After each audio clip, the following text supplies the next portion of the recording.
Donc on a d'abord un devoir de responsabilité, être capable de réponse par nous-mêmes, et on sait par ailleurs que des dispositifs de coordination et de relation avec les pouvoirs publics existent. Donc on n'est pas dans le hooliganisme absolu quand on fait l'humanitaire. On est dans la responsabilité, on essaye de faire valoir ce droit d'initiative de la société civile, et on est dans une relation avec tout un tas d'acteurs, à commencer par les pouvoirs publics locaux dans les pays où on intervient.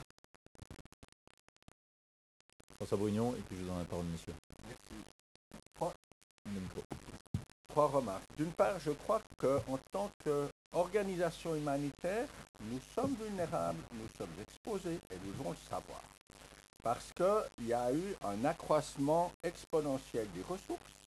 Et comme il y a plus de ressources, plus de risques aussi que cela attire des gens qui ont des motifs divers. Et on ne peut pas simplement se dire on a le cœur sur la main et tout va bien. Et finalement, on ne gère pas une multinationale comme on gère une petite épicerie de famille. Et puis tous, on a grandi, nos budgets ont grandi. Moi, je me souviens d'une époque où quand on dépassait 1 million, le CICR, ça faisait beaucoup de soucis. Aujourd'hui, on jongle avec des chiffres dizaines ou plus. Et donc, il y a ce risque. Et pour ça, on est obligé d'être beaucoup plus vigilant que par le passé. Deuxièmement, on a parlé de l'impact de cette action, notamment sur les donateurs. Alors ça, vous êtes mieux placé que moi pour en juger. Mais pour moi, mon inquiétude principale, elle n'est pas du côté des donateurs. Elle est du côté des gouvernements, des pays dans lesquels nous agissons. Et une affaire comme celle-là, s'il y en a d'autres, mais celle-ci déjà peut très bien être utilisée demain par le gouvernement X ou Y pour dire, écoutez, toutes ces ONG qui sont là, ça ne va plus et nous, gouvernement, nous voulons renforcer notre contrôle. Donc finalement, l'abus de l'un risque de coûter la liberté d'action. C'est ce que fait déjà la Russie. Et c'est juste, la Russie n'a peut-être pas attendu cette affaire-là pour d'autres motifs, mais nous courons ce risque certainement à une plus grande échelle. Alors, comment s'en prémunir par rapport, je dirais, à ces risques? On a mentionné la question du partenariat. Et je crois qu'un élément important va dans cette direction. Et d'avoir aussi des partenaires nationaux avec lesquels on travaille. Alors, vous me direz, en tant que CICR, la tâche est plus facile. On a les sociétés nationales de la Croix-Rouge, du Croissant-Rouge, avec lesquelles qui sont nos partenaires naturels, mais selon les pays, on cherche aussi d'autres partenaires pour différents motifs. Mais je crois que, en effet, on doit sortir de l'image, entre guillemets, homme blanc, qui vient faire des actions de secours et impliquer beaucoup plus. On a mentionné l'ouverture du staff du CICR, c'est juste, mais je dirais notre philosophie est aussi aujourd'hui beaucoup plus axée sur la coopération avec les sociétés nationales des pays dans lesquels on opère, que ce n'était le cas il y a 5 ou 10 ans. Et je crois que c'est une évolution positive. Quels peuvent être ces partenaires? Parce qu'il me semble que l'Arche de Zoé avait des partenaires qui étaient les chefs de village, qui étaient tout à fait, a priori, légitimes et rassurants. Quel type de partenaires pourrait-on avoir? Je crois que...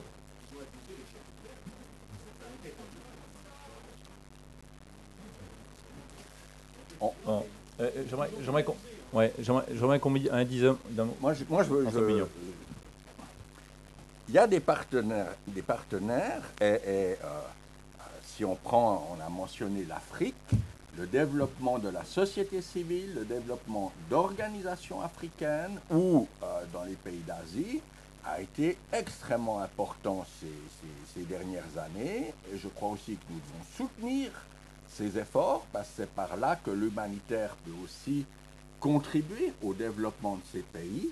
Donc en travaillant avec nos partenaires nationaux, on renforce ces partenaires, on les prépare à demain assumer eux-mêmes leurs responsabilités ou les assumer davantage qu'aujourd'hui parce qu'ils auront plus de ressources. Donc je crois que dans notre philosophie d'action, on doit beaucoup plus travailler avec des partenaires locaux et peut-être que c'est un domaine où la presse devrait nous rendre service et pas viser uniquement le geste humanitaire, mais le soutien donné à l'acteur national. Nous, on fait même mieux, on adore la geste humanitaire. Pour nous, c'est une très belle légende.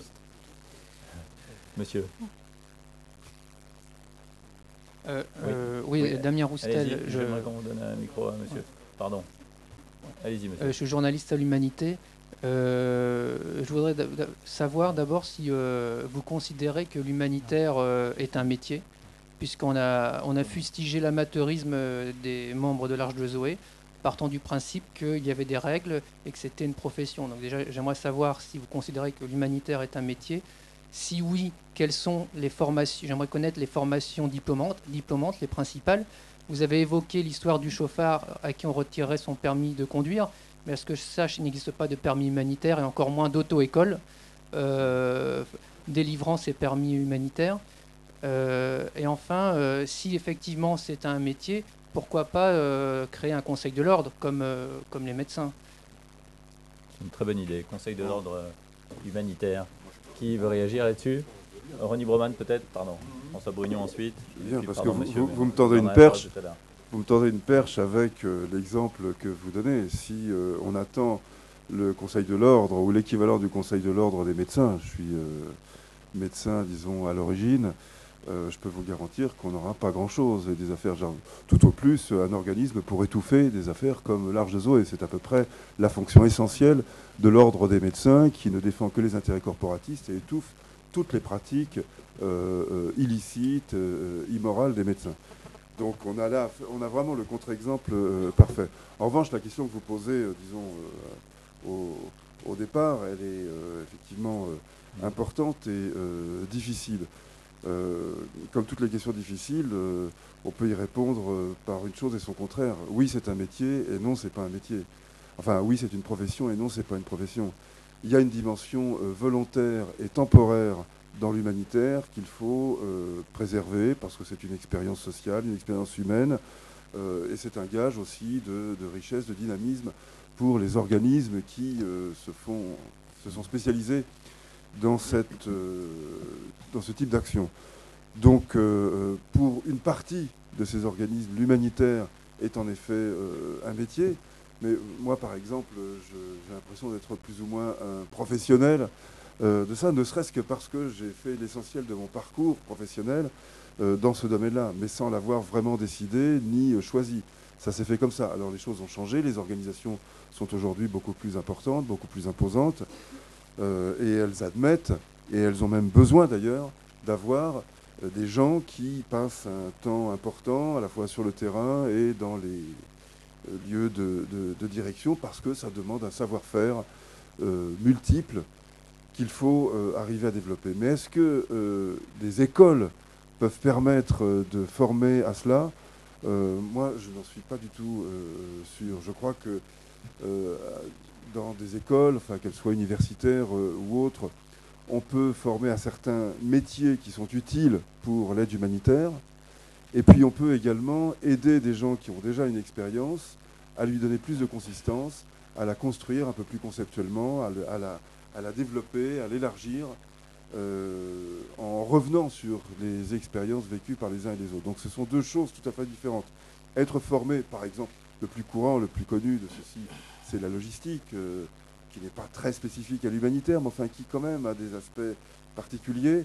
Et il y a d'excellentes écoles de logistique, elles forment d'excellents professionnels de la logistique qui sont utilisés ensuite par les organisations humanitaires, mais pas nécessairement. On peut aussi travailler dans une société de BTP internationale après avoir fait une formation logistique dans ce domaine. Donc il y a des métiers auxquels il faut être formé. Donc on peut être logisticien puis, MSF, on peut être logisticien chez Carrefour. Absolument. Et c'est pas exactement le même métier. Donc mais enfin, vous répondez finalement à la question de comme monsieur, c'est un métier métier comme un autre. Comme on peut être médecin du monde et ensuite retourner travailler dans un hôpital ou un cabinet. Ça va de soi, c'est comme ça. Donc il y a des métiers, mais il n'y a pas une profession, je crois. En revanche, il y a une professionnalisation qui concerne le noyau dur des organismes, et c'est autour de ces noyaux durs, je crois, que peut s'organiser un volontariat.